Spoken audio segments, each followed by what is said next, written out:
Good morning, students. My name is Dr. Pankaj Saini, Associate Professor, School of Life Science and Technology, IMT University, Meerut.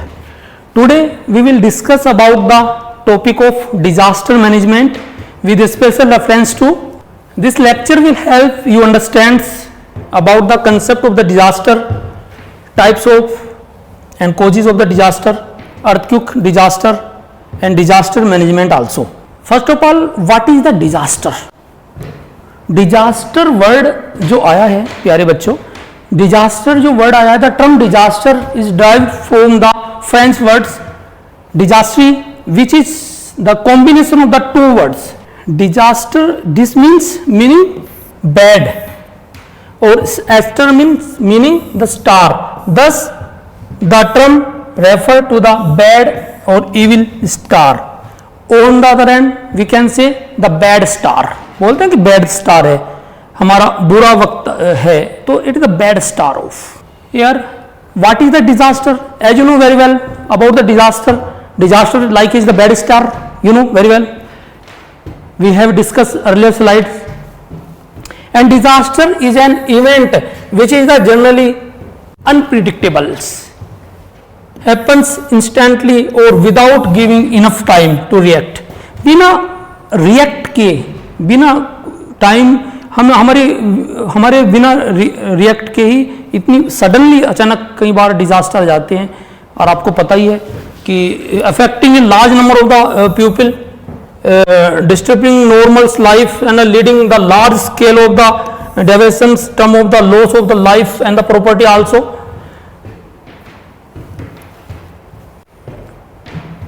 Here now we will discuss about what is the type of the disaster and the on the other we can say the classification of the disaster. Two type के disaster आपने यहाँ पर हमने यहाँ पर देखे हैं. First one natural, जो नेचर के द्वारा डिजास्टर आते हैं, जैसे कि हमारा अर्थक्वेक हो गया, ड्रोट हो गया, फ्लड हो गया, साइक्लोन हो गया, सारे के सारे नेचुरल डिजास्टर है. और man induced man hazards, man made या एंथ्रोपोजेनिक एक्टिविटी के कारण जो डिजास्टर आते हैं, जैसे कि Bhopal gas tragedy, the one of the major disaster man made disaster in Indian history.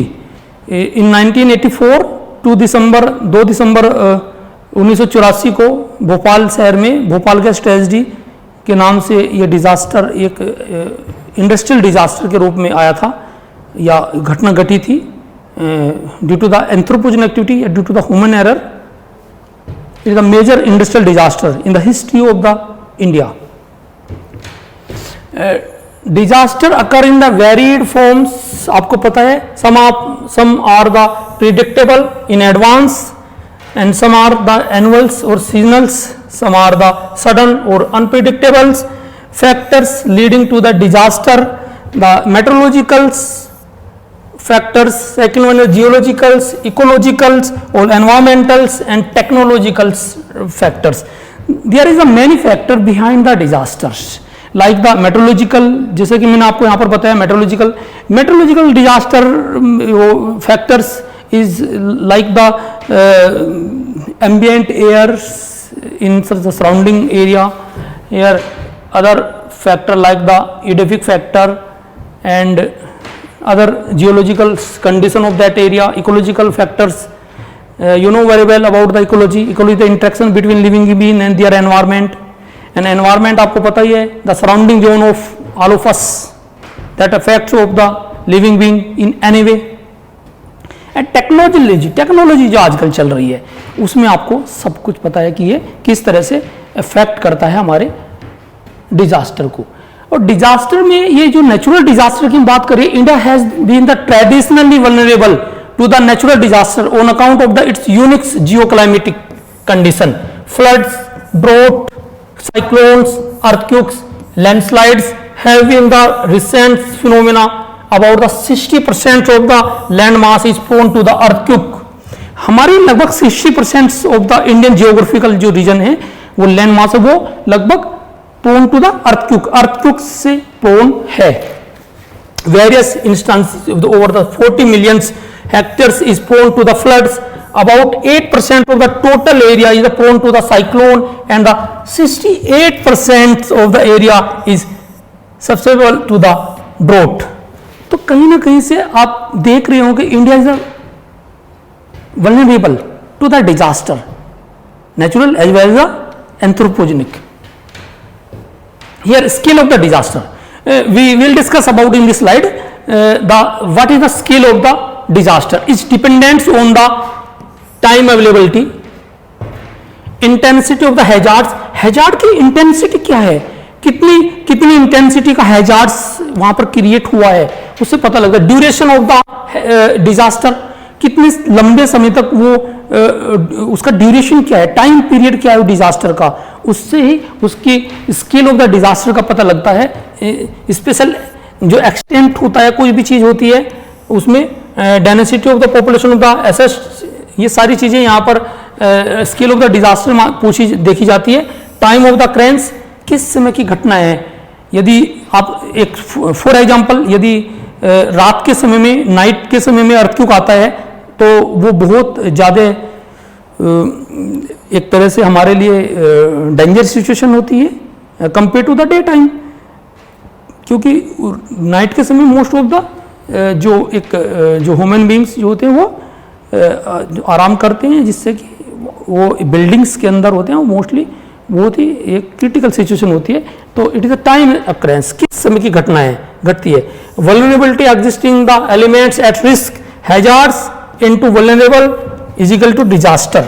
Hazards points जो है उसकी वल्नरेबिलिटी कितनी है तब जाके वहां पर डिजास्टर की घटना घटती है.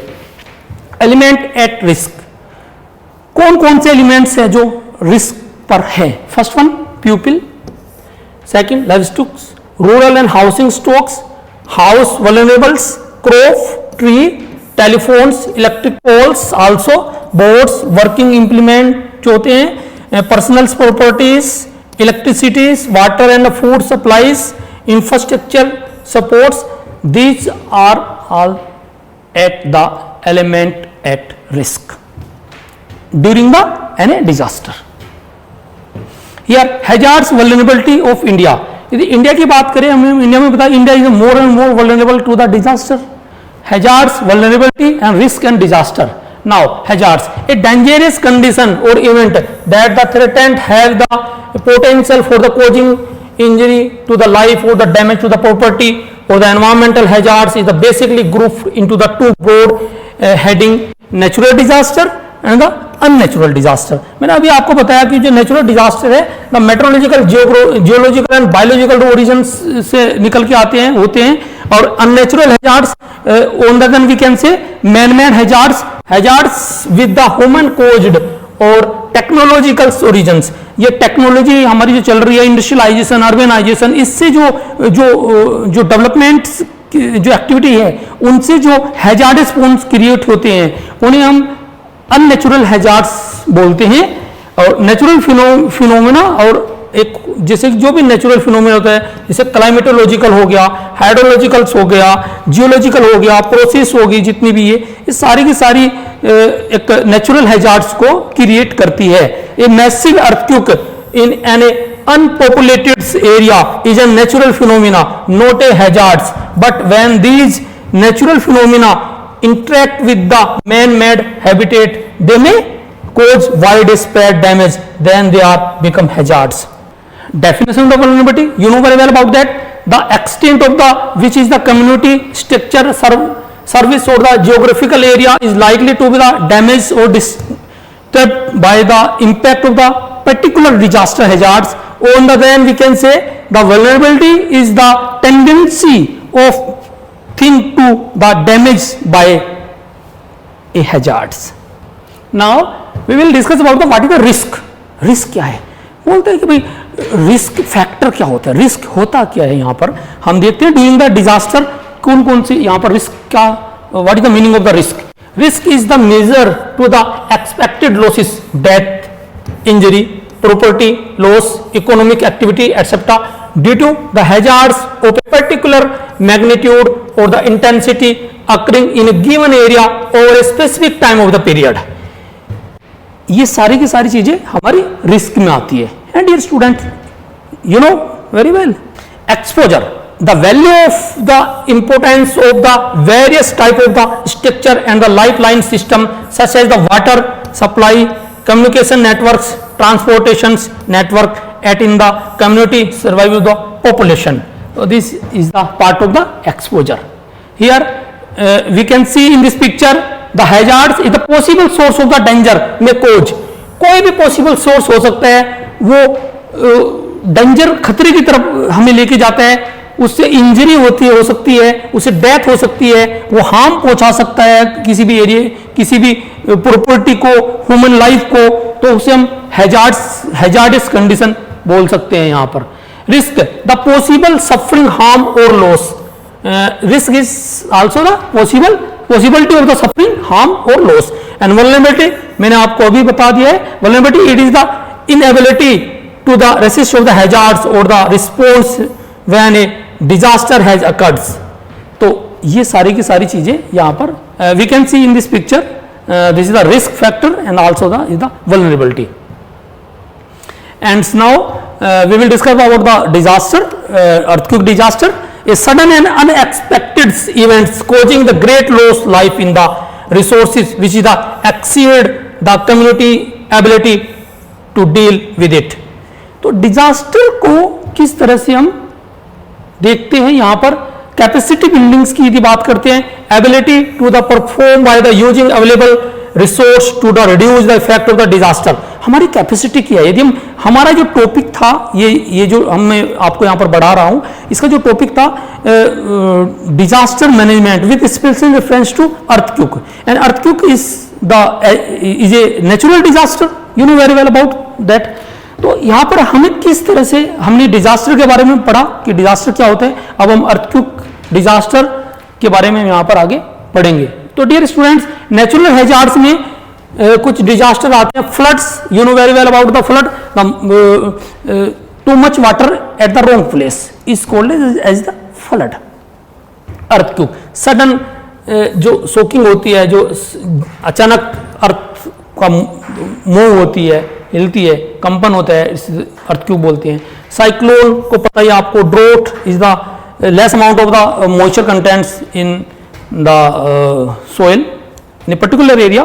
Here is the another natural hazards, landslides, pest attack, forest fires and avalanches etcetera. तो here is the some of example of the natural disaster.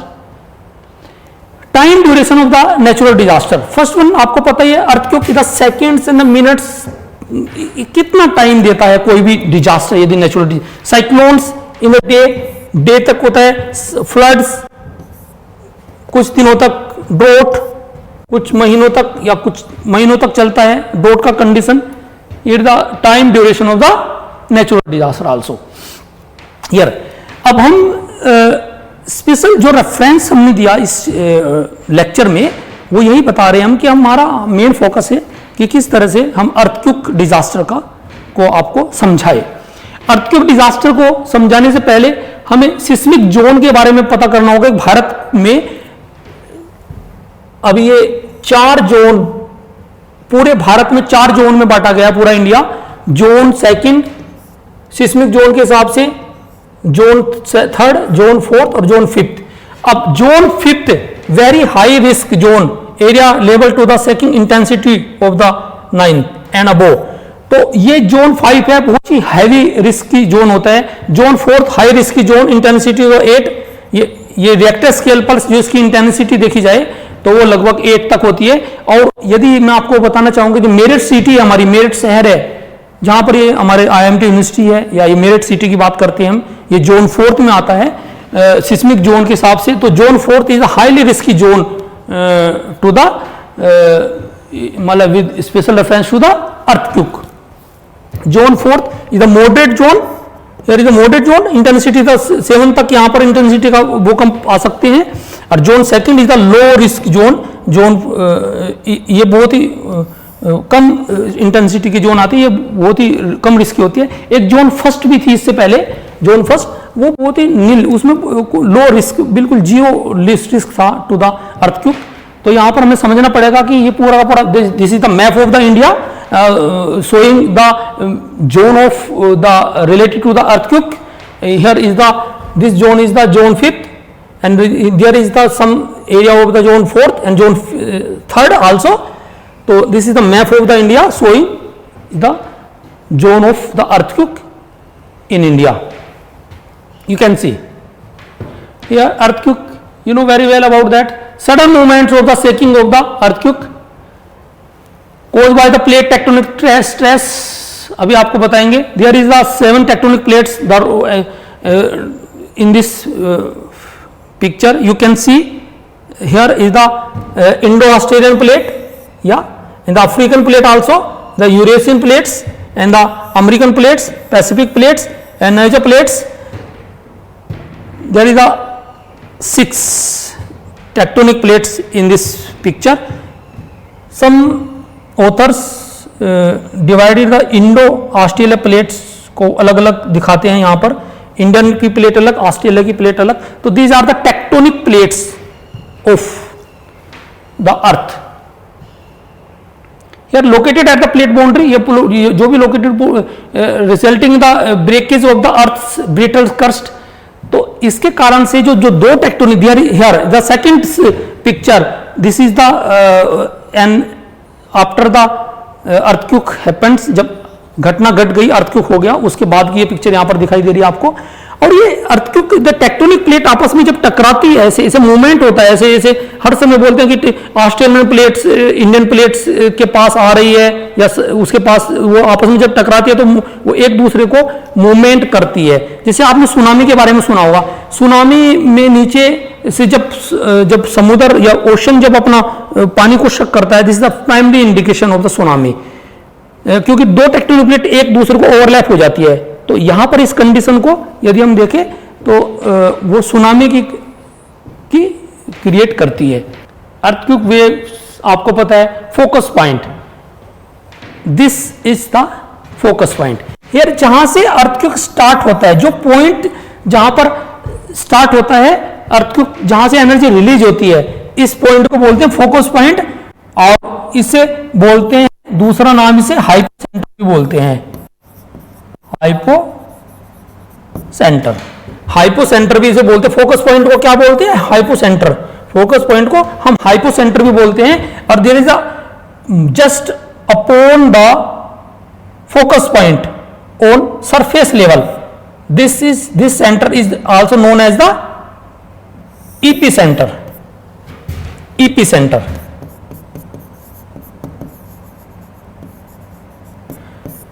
तो फोकस पॉइंट समझने की बात है यहां पर. फोकस पॉइंट जहां से इंटीरियर पार्ट ऑफ द अर्थ, जहां से एनर्जी रिलीज हुई है, जहां से रिलीज हुई है, जस्ट अपॉन ऑन, जस्ट इसके ऊपर सरफेस ऑन अर्थ पर जहां पर वो रैप्चर हुआ है, जहां पर वो एनर्जी निकली है, उसे हम वहां पर बोलते हैं epicentre.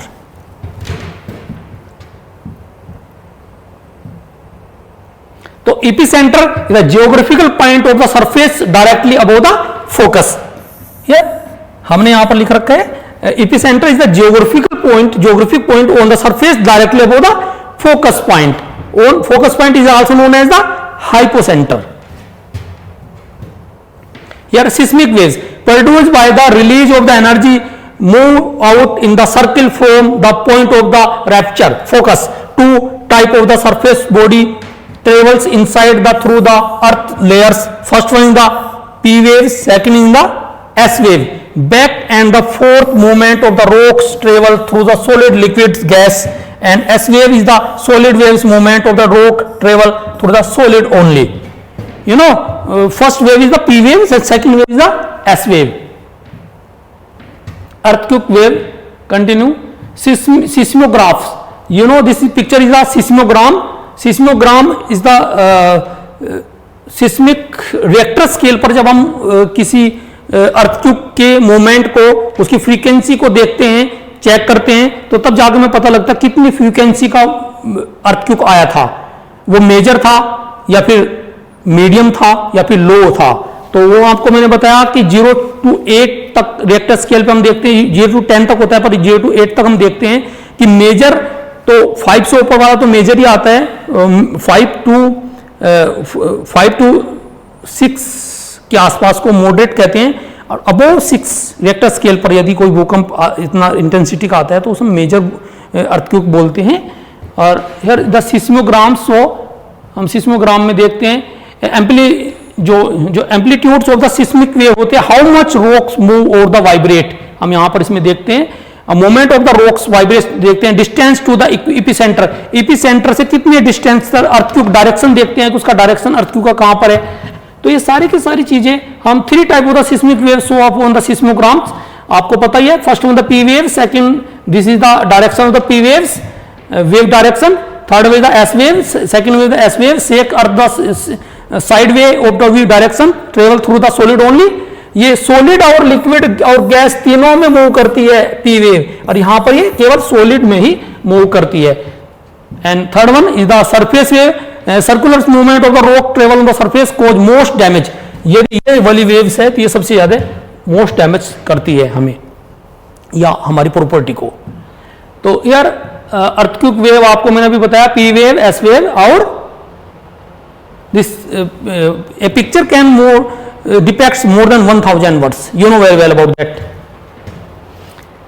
Here plate tectonic stress मैंने आपको बताया अभी, प्लेट्स बाउंड्रीज, द फॉल्ट जो क्रैक्स वेयर द प्लेट्स जो sections are the moving in the different direction cause the friction of the plates moves due to the plate faults, the plates in the fault zone have the stick slip motion.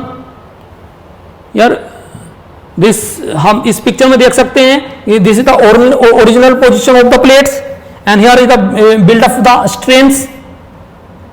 This is the strains in this figure, and this is the another picture here, the movement of the plates boundary, the one place to another place. During that situation, energy stored as the plate stick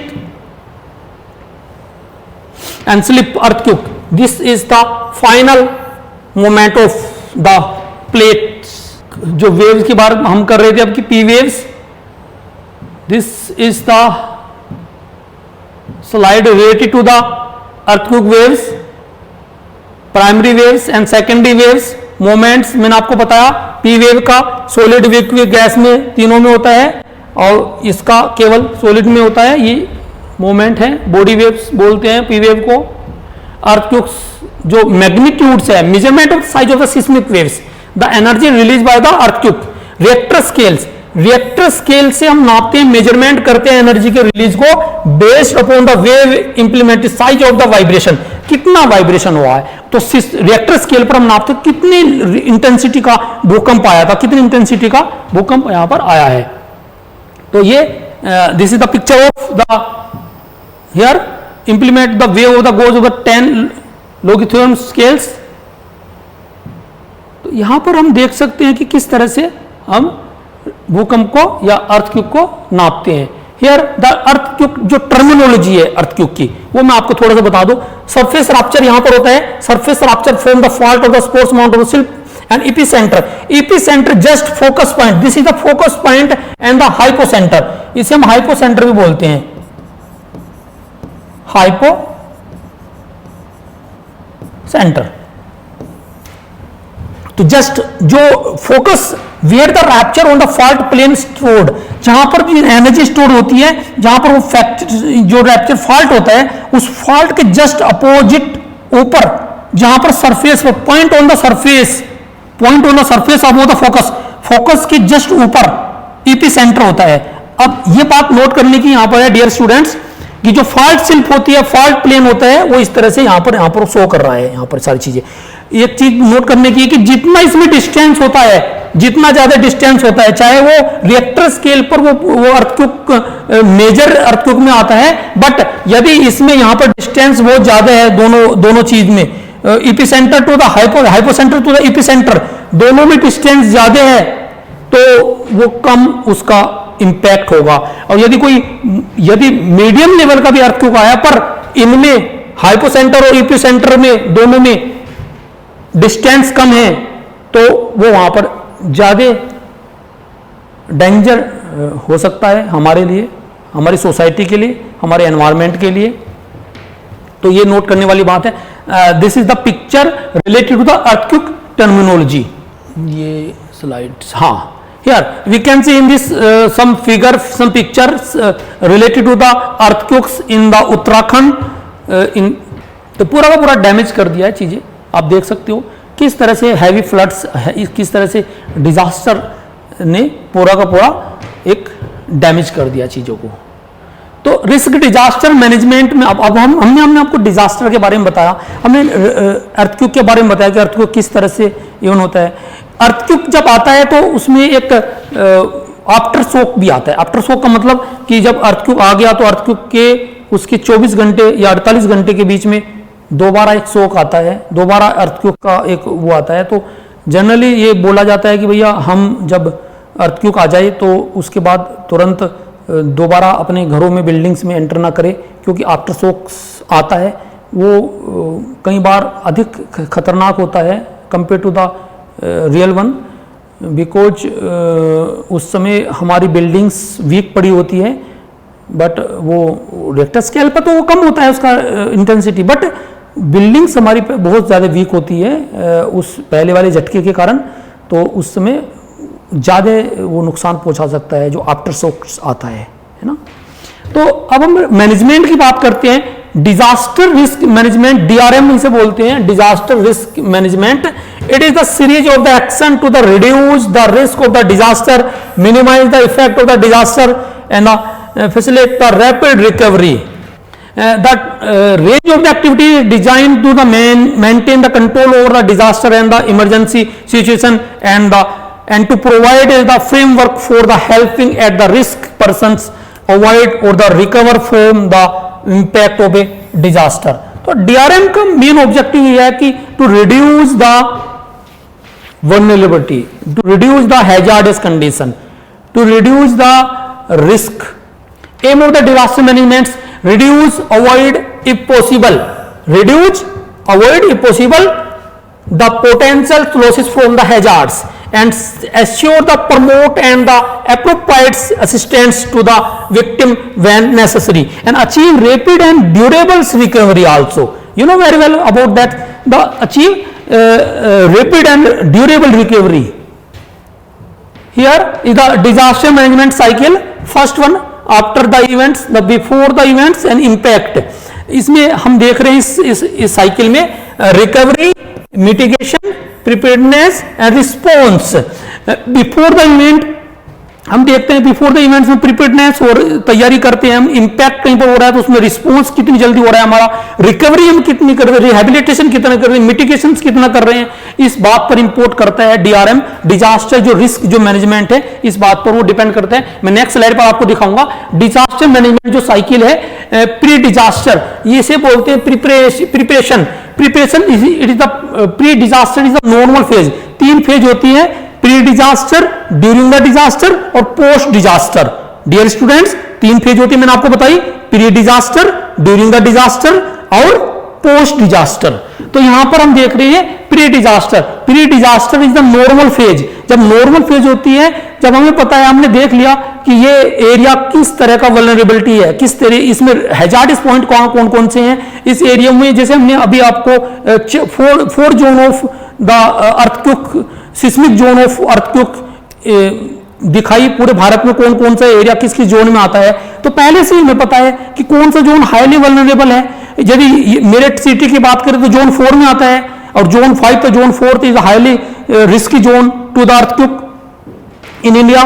तो हम यहाँ पर उसी हिसाब से अपनी preparation करेंगे normal phase में, है ना। हम उसमें ये सारी की सारी चीजें हम उसमें वो यहाँ पर ड्यूरिंग द डिजास्टर सेकंड जो हमारी वो है, ये हम देखते हैं कि किस तरह से ये डिजास्टर यहाँ पर, जब ड्यूरिंग द डिजास्टर की घटना घट गई है तो उस समय हमें इमरजेंसी फेज की बात करते हैं। इमरजेंसी फेज है रेस्क्यू रिलीफ कितना हमारा स्ट्रॉन्ग है। डिजास्टर मैनेजमेंट जो टीम आती है, एनडीआरएफ की टीम, आप you know very well about the NDRF and SDRF to control the all type of the disaster natural disaster as well the anthropogenic disaster को कंट्रोल करती है हमारी एनडीआरएफ की टीम, एसडीआरएफ की टीम, और बहुत सारे एनजीओ वर्क करते हैं to for the relief and rescue during the disaster. अब बात आती है जब इस जोन में हम बहुत स्ट्रोंग हो जाते हैं तो बात आती है post disaster, the third zone of या थर्ड डिजास्टर साइकिल का थर्ड पार्ट। इसमें हम रिहेबिलिटेट करते हैं, उन लोगों को रिहेबिलिटेट करते हैं जो बेचारे जिनके घर टूट गए, जो गरीब है, जो बेचारे सड़कों पे हो गए, उनके डिजास्टर के कारण उनके अपने उनसे बिछड़ गए हैं, उन्हें रिहेबिलिटेट किया जाता है, रिकंस्ट्रक्शन किया जाता है वहां पर, reconstruction to the peoples, poor peoples and also the जो इफेक्टेड पीपल है during the any disaster. And ये नेशनल डिजास्टर जो पॉलिसी है उसके द्वारा integration into the national disaster policy and mitigation, हम उसे मिटिगेट करते हैं, जिससे कि नॉर्मल फेज में क्या होता है हम मिटिगेट कर सकते हैं, कितना हम कम से कम उस डिजास्टर का इंपैक्ट पड़े, हम पहले से ही रिहेबिलिटेट हो जाए, पहले से ही हमने वहां से, यदि कोई फ्लड प्रोन जोन है तो फ्लड प्रोन जोन से लोगों को पहले से ही वहां से रिहेबिलिटेट किया जाए, वहां से पहले से ही वहां से उन्हें रेस्क्यू किया जाए, इमरजेंसी सिचुएशन आने से पहले ही उन्हें वहां से रिहेबिलिटेट किया जाए। बट अचानक जैसे कि अर्थक्वेक आता है तो अर्थक्वेक में तो हमें नहीं पता है कि किस समय वो अर्थक्वेक आएगा, पर अर्थक्वेक प्रोन जोन है तो यह जोन 4 जोन 5 है तो हाईली वो एक रिस्की जोन होता है टू द अर्थक्वेक, तो वहां पर हमें बहुत ध्यान रखना पड़ेगा। ये बिल्कुल वही है जो मैंने आपको अभी बताया इमरजेंसी रिस्पांस में। यहां पर इमरजेंसी रिस्पांस में रिस्पांस और रिलीफ कितना स्ट्रॉन्ग है किसी कंट्री का, तो वो मोस्ट इंपोर्टेंट रोल प्ले करता है to tackle the problems and rehabilitation. After that the rehabilitation है, रिकंस्ट्रक्शन आपको मैंने अभी बताया, prevention and mitigation and preparedness, हम कितने तैयार है first zone, first pre disaster में हम कितने तैयार है उस डिजास्टर से लड़ने के लिए। तो डिजास्टर जो प्रिपेयर्डनेस है, disaster preparedness aim to the minimising the adverse effect of the hazards and through the effective prevention actions ensure the timely appropriate and the efficient organizations and the delivery of the emergencies response of the following of the impact of the disasters। तो ये सारी चीजें हैं, किस तरह से हम pre phase में हम हमारी तैयारी है, प्रिपेयर्डनेस में हमारी तैयारी कितनी है, vulnerability and analysis, the mapping of the included जो रिसोर्सेज है उनकी मैपिंग करनी होगी, assess strengthening the requirements and the execute करना है, funding for the preparedness must be the arrange. ये सारी की सारी चीजें हमें प्रिपेयर्डनेस के दौरान, peoples the cooperation through the politicals leaders elders volunteers and the NGO, इनकी सहायता से हमें एक ग्रुप बनाना है जिससे कि हमें किसी भी घटना को, यदि कोई इस तरह की डिजास्टर आ जाता है तो हम किस तरह से रिस्पॉन्स कर सके, किस तरह से हेल्प कर सकते टू द अदर्स, है ना, to the society and create the lead time by the interpreting warnings, किस तरह से वार्निंग्स देते हैं with the help of the media, electronic media as well the print media also and the plan to the include the movement of the resources with the time of the frames aim to the reduce the destructive potentials the disaster timely the appropriate relief to the victim and the quick the durables recovery also। तो dear students, disaster response activities में warning एक important role करेगी, mitigation the search and rescues, assessments and emergency reliefs and logistic and supplies कितनी अच्छी है हमारी, हम उन पुअर्स, उन अफेक्टेड पीपल्स को हम किस तरह से हेल्प पहुंचा सकते हैं during that type of the any disaster in India and as well as the other country and communications and the information managements the survive the response of the coping, the security and the coordinations, the rehabilitation of the reconstructions of the structures। तो you know very well about that, dear students।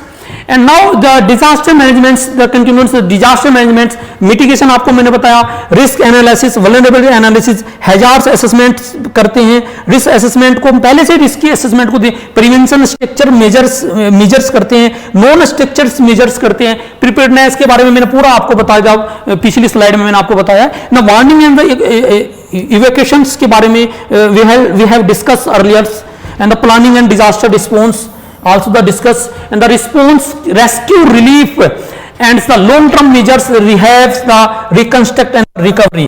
There is the flow chart of the disaster management. We have discussed the earlier slides also. So now the Disaster Act 2005, in order of the coordination of the central government effort in the preparedness, prevention, response, mitigation and relief, and the rehabilitation and the adaptation of the holistic proactive approach to the disaster management, a National Disaster Management Authority has come into the being by act by the Parliament in the December 2005 under the chairmanship of the Prime Minister as the nodal agency for the disaster management in the country. As you know very well about the कि 2005 में ये disaster management act आ गया था. इसकी जो chairmanship है हमारे और प्राइम मिनिस्टर यहां पर इसकी चेयरमैन है. History of the disaster management, you know very well, high powers the committee set up the August 1999 until 2001 the responsibility of the agriculture ministry and transferred to the Ministry of Home Affairs in the June 2002, and National Disaster Management Authority established and Disaster Management Act passed in December 2005 to control the all type of the disaster related problems in India. And the vision, the national vision is to build up the safer and disaster resilience in India by the developing of the holistic, proactive, multi-hazards and technological driven strategy for the disaster management. DM is for the disaster management. Here the National Disaster Response Force, मैंने आपको पता ही है, NDRF, SDRF के बारे में आप अच्छे से जानते हो. कहीं पर भी इंडिया में कोई डिजास्टर की घटना घटती है, चाहे वो एंथ्रोपोजन एक्टिविटी वाला हो, चाहे हमारा मैनमेड हो, चाहे हमारा नेचुरल हो, पूरा का पूरा वो कंट्रोल कर लेते हैं. हियर इज द एनडीआरएफ के रीजनल जो मिटिगेशन रिसोर्स सेंटर है इंडिया में, चंडीगढ़ में है, पटना, गुवाहाटी एंड कोलकाता, ये हैदराबाद, चेन्नई एंड ये पुणे, लेटर द नागपुर, ये सारे के सारे हमारे रीजनल सेंटर है for NDRF to response early, response on timely response करने के लिए हमने रीजनल सेंटर भी बनाए हैं एनडीआरएफ ने, जिससे कि कहीं पर भी कोई इस तरह की घटना घटती है तो वहां पर एनडीआरएफ और एसडीआरएफ की टीम जाके कंट्रोल द सिचुएशन एंड एक तरह से लोगों की जीवन को बचाती है. For the development to the sustainable disaster mitigation must be built into the planning process. Planning is the most important role play to control the all type of the disasters problems, and the interest is the dominant factor in the field of the any work, and every disaster must be treated as an opportunity to build back better. And hazards, vulnerability and risk disaster strategy for the disaster risk reduction. Strategy जो भी है disaster को, ये 2005 में जो disaster act आया था हमारा, उसमें ही हमने change of the focus of the relief centric holistic approach को बढ़ाना है.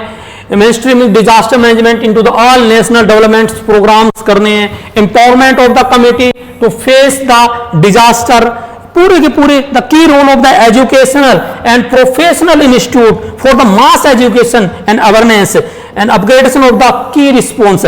Here is the important role play to change the mind setup of the local pupils to follow the norms of the health and hygiene and as well as the environment ethics, and उन्हें लोगों को बताना होगा, aware करना होगा हमें कि हर तरह के डिजास्टर से, कि किस तरह के डिजास्टर में हमें किस तरह की तैयारी करनी है.